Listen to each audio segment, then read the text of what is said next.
Joining me now is National Security Advisor Jake Sullivan. Jake, it's very good to see you. Thank you very much for being here today.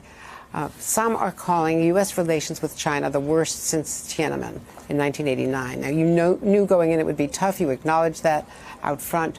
But with both sides staking out harder positions, how do you pull back from that and work together on things that you can work together or want to on, like climate? Well, first of all, thanks for having me, Andrea. And as you said, we knew it was going to be tough going in.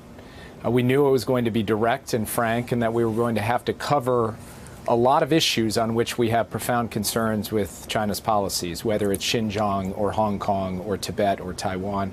And we did all of that. But we also talked about areas where our interests intersect, whether it's Iran or Afghanistan or climate change. And in fact, a special presidential envoy, John Kerry, will be meeting with his counterpart to discuss that issue. The key thing we wanted to communicate to China, though, was that working on those issues was not a favor China was doing for us, not something on which we would make concessions on other issues, but rather there are places in our relationship where it's in America's national interest to work together, and other places where we are going to push back aggressively against behavior that we find intolerable. And that's what we did today in partnership with our allies in issuing these sanctions for what China is doing to the Uyghurs in Xinjiang. Bob Gates, former defense secretary, former national security and CIA official, has said that sanctions don't really work. Do sanctions work against China? We don't believe that any particular sanction, any one designation, is going to be the totality of a policy, but it is part of an overall strategy and an important tool to be deployed in combination with other tools to send a clear message about our rejection of the kinds of policies China is undertaking, and to impose specific costs, particularly on the individuals and entities who are carrying out the broad-based repression and brutality against citizens of China. So it's not a complete answer, but it's part of an answer that the United States is undertaking along with allies and partners. I want to move on to Russia and other issues, but I've been wondering, you and Tony Blinken had to push back after hearing, the lecture, this long 6.5-minute lecture that was hardly the 2-minute on each side quick photo spray that you were expecting, that everyone was expecting. But what would it feel like as you were sitting there and he was going on and on in Mandarin and you were getting notes from your colleagues about what he was saying? Well, what really struck me, Andrea, is that we've heard this kind of whataboutism before. This is an old playbook that has been used in previous eras, and it didn't work then and it won't work now. And the big difference between the United States and China at the end of the day is that China can't face criticism without jailing its critics or silencing them, in some cases even killing them. Whereas the United States, built into our Constitution, faces our challenges, overcomes them, and works towards being a more perfect union. And in that, it was an honor to be able to represent the United States of America at that table in the face of what the Chinese government was laying out. Now, the Defense Secretary Lloyd Austin has just made his first visit to Afghanistan since becoming Defense Secretary. NBC News has been reporting that the President is considering extending the deadline for bringing home our troops from America's longest war to November instead of Donald Trump's May 1st deadline. I know you're not going to pre-state what the President is leaning towards doing, but isn't it already too late to plan an orderly withdrawal by May 1st? And given the level of violence right now, isn't it really not warranted to reward the Taliban with that? Well, President Biden actually had the opportunity to speak this morning with Secretary Austin to get a full report from his trip to Kabul and to hear his impressions from the commanders on the ground, from his discussions with Afghan leaders as well. At the same time, Secretary Blinken is on a plane as we speak, headed to Brussels to meet with his counterparts at NATO to discuss the way forward. The president hasn't made any decisions, but he is in the process of finalizing his determination about the way forward with our troop presence in Afghanistan, and he'll have more to say to that in the days and weeks ahead.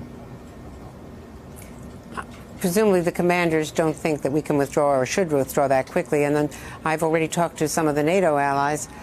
They need our supply lines. They need our air support. They've got 5,000 troops. We have 3,500. Wouldn't they have to leave? So the president is, sorry about that. The president is absolutely committed to ensuring that we will have a safe and orderly withdrawal if, in fact, the decision he ultimately ends up taking is to withdraw. But, of course, he hasn't made any decisions yet. So he will look at all of this and make a determination once he has all the facts presented to him. And his determination will be rooted in a simple calculus of what's in the national security interests of the United States. Has the rhetoric with Vladimir Putin gotten out of hand? Was it a mistake to acknowledge that he had called him a killer? No. President Biden was asked a direct question. He gave a direct answer. That's how he has operated for 40-plus years in public service, and it's how he'll continue to operate as president. We believe that we're going to have tough days with Russia because there are issues on which we profoundly disagree and actions that we need to respond to forcefully. But we also believe that we can work with Russia on key issues, including the nuclear question, where just in the last few weeks we've extended the New START agreement by 5 years. So this will not be an easy relationship. It will have significant challenges. It will require America to stand up for its interests. But there are also areas where the United States and Russia can work together in a stable and predictable way in the common interest of both of our countries. On Iran, the AP, the Military Times, reporting that there has been, at least in the past, a threat from the Revolutionary Guard to blow up something, to attack Fort McNair right here in Washington, D.C., the way they attacked the USS Cole back in October of 2000. Is that a credible threat? I'm not going to get into specific intelligence, but what I will say is that President Biden takes absolutely seriously the threat that Iran poses to individuals, to personnel, to facilities, and to American interests in the region and here in the United States. And we will take steps to ensure that we are defending and protecting ourselves and making clear to Iran the profound costs that would come if they went down that line. I want to ask you about North Korea. Kim Jong-un's sister issuing a warning to the U.S. last week that if it wants to sleep in peace for the coming 4 years, it had better refrain from causing a stink at its first step. Is that the only response we've had from North Korea to the overtures from the Biden administration? We've not yet heard directly from them through diplomatic channels, but as we have indicated, we have reached out because we believe that diplomacy has to be part of the process of getting to a denuclearized North Korea. And we remain intent on achieving that goal.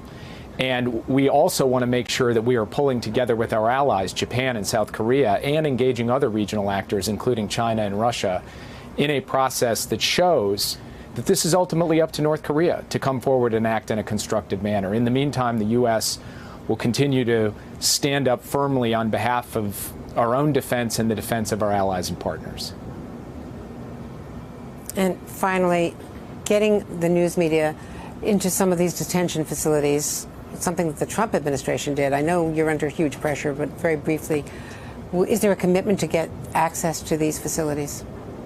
The Biden administration has a commitment to transparency to make sure that the news media gets the chance to report on every aspect of what's happening at the border, and my colleagues will follow through on that.